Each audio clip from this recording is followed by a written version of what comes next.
बिस्मिल्लाहिर्रहमानिर्रहीम। सलावत पढ़े मोहम्मद व आले मोहम्मद।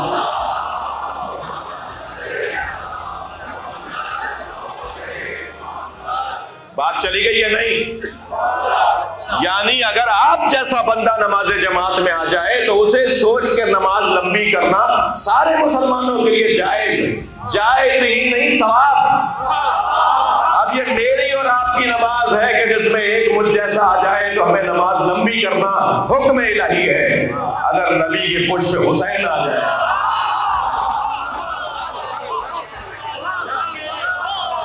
तो नबी सजदे को लंबा कर रहे हैं, सजदे को तूल दे रहे हैं, और 1 2 3 4 5 7 नहीं 70 मरतबा जिक्र दोहराया। 70 मरतबा। थोड़ी देर सोच लीजिए, फिर कोई ना कोई उठा होगा ना सजदे से देखने के लिए। 70 मरतबा कोई कम है?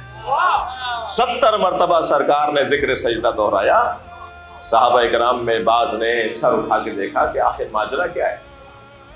तो क्या देखा कि हुसैन पुश्ते नबी पर है। जी, मैं इन बच्चों और जवानों से कह रहा हूं कि हुसैन के बैठने से नबी का सजदा बढ़ा या घटा? भाई जो बाहर बैठे हैं वो भी जरा हाँ करें। हुसैन मौला नबी की पुष्प पर बैठे तो इमाम के बैठने से नबी का सजदा बढ़ा या घटा? ये कैसा अज़ादार है जो अज़ादारी के नाम पे नमाज छोड़ देता है? अच्छा, इस पे बात नहीं हुई। सलवात दिया करते